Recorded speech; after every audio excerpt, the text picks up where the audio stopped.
5 minute के बाद ही वो उधर आया। मैंने उसको क्यों नहीं बोला तू अभी निकल।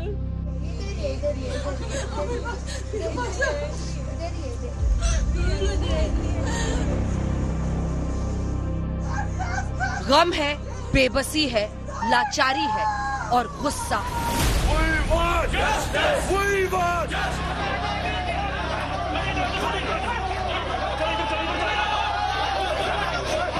मैं पढ़ा लूंगी इसको, मेरे को शिक्षा की नहीं है, मेरे को कुछ नहीं मुआवजा की कोई लालच नहीं है मेरे को मुआवजा की।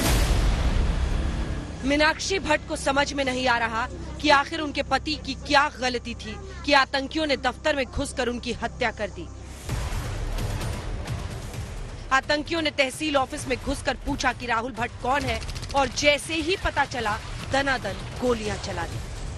इधर एक गार्ड नहीं था इसको बाहर भैया, कितने लोग उसके पास आते थे, सर के ऊपर से लोग होते थे। कोई सुरक्षा नहीं थी वहाँ पे? कोई कुछ भी नहीं, एसडीएम ऑफिस साथ है, कोई एक गार्ड नहीं था बाहर जो चेक करता। इनके पास रिवॉल्वर थी, 3 बंदे थे, क्या सुनने में आया 3 बंदे थे। 3 बंदों के पीछे पूछा राहुल भट्ट कौन है।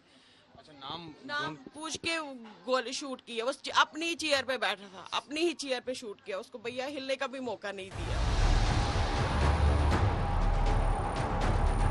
राहुल पर जब हमला हुआ उस वक्त उनकी पत्नी मीनाक्षी और उनकी 6 साल की बेटी गुनगुन बडगाम में ही कश्मीरी हिंदुओं के लिए सरकार की ओर से बनाए गए क्वार्टर में रह रही थी। गुनगुन दूसरी क्लास में पढ़ती है। 8 साल पहले राहुल की शादी हुई थी। उनकी हत्या की खबर मिलते ही उनके भाई और रिश्तेदार बडगाम पहुंचे और उनका पार्थिव शरीर लेकर जम्मू आए। जम्मू में उनकी मां उषा भट्ट बेहाल है। वहीं राहुल भट्ट के पिता गहरे सदमे में है। क्या बोल सकते हैं हम? हमारा घर ही खत्म हो गया, खानदान ही खत्म हो गया। अब क्या बोले हम? ये तो सब वही पोजीशन है। 90 में तो हम जान बचाकर आ गए थे यहाँ, लेकिन गलती की, चलो दोबारा भेज दिया। आपको लगता है गलती की आपने दोबारा उन्हें वहाँ? बहुत बड़ी गलती की जो हम अपने बच्चों को वहाँ भेज रहे हैं और वहाँ लाशें आती। राहुल भट्ट की हत्या के बाद कश्मीरी पंडितों में जबरदस्त गुस्सा है। बेरहमी से किए गए कत्ल के खिलाफ उन्होंने अपनी नाराजगी का इजहार किया तो लाठियां बरसने लगी। बडगांव में जो पुलिसिया इंतजाम राहुल भट्ट को आतंकियों की गोली से बचाने में नाकाम रहा, उसने राहुल की मौत के बाद अपनी मांगों को लेकर प्रदर्शन कर रहे कश्मीरी पंडितों को रोकने के लिए पूरी ताकत झोंक दी। राहुल भट्ट की हत्या से आया उबाल बडगांव ही नहीं अनंतनाग में भी सामने आया। पीएम पैकेज के तहत घाटी में नौकरी देकर भेजे गए कश्मीरी पंडितों ने सुरक्षा देने में नाकामी पर सरकार और बीजेपी के खिलाफ आवाज बुलंद की।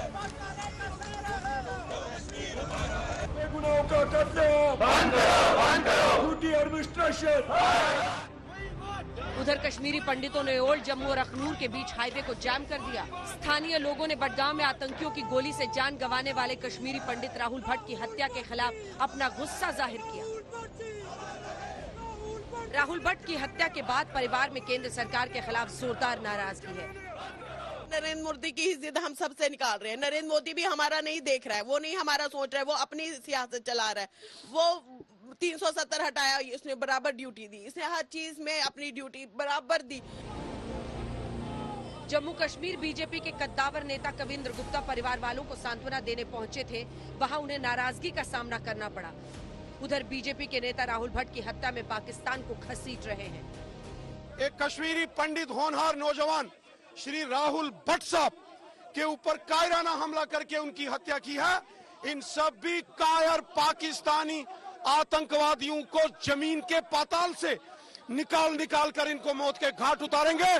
किसी पाकिस्तानी को, किसी दहशतगर्द को नहीं बख्शेंगे। राहुल भट्ट की शहादत बेकार नहीं जाएगी और जल्द ही उन दरिंदों को ढूंढ निकाला जाएगा।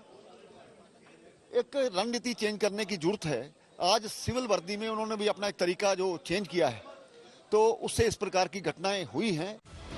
बीजेपी के नेताओं ने आतंकियों के खिलाफ हुंकार भरी तो राहुल भट्ट के करीबियों का गुस्सा उनके और उनकी पार्टी के खिलाफ जमकर फूटा। कैसे इसको एक्सप्रेस करूं कि अपनी भाई की डेथ और उसकी आग चिता को देख रहा हूं, जो एक अपनी मातृभूमि में सर्विस कर रहा था। अगर ये अपनी नौकरी के लिए वहां उन्हीं के लिए जॉब कर रहा था, उसका क्या कसूर था? मैं गवर्नमेंट ऑफ इंडिया से यही बात पूछना चाहता हूं। हम चाहते हैं कि हम वापस जाए, मगर किन हालातों में? उधर राहुल भट्ट का परिवार कश्मीरी पंडितों की लगातार हो रही हत्या के लिए केंद्र सरकार को जिम्मेदार ठहरा रहा है। बलि का बकरा बना रही है उधर, वो कुछ नहीं सोच रही है, ना सेफ्टी का ना कुछ। वो वहाँ पे बलि के बकरे हैं सारे, जाके काटेंगे ही उनको।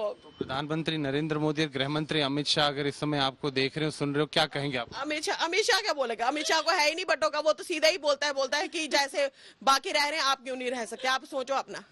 वो क्या करेगा? उसने वो अपनी सेफ्टी के लिए 3 बार कैंसिल करा चुका है। उसको लाओ, हाँ बीच में डालो इनके, वो खुश हो जाएंगे। मोदी को लाओ और बीच में डाल दो उनके, वो खुश हो जाएंगे।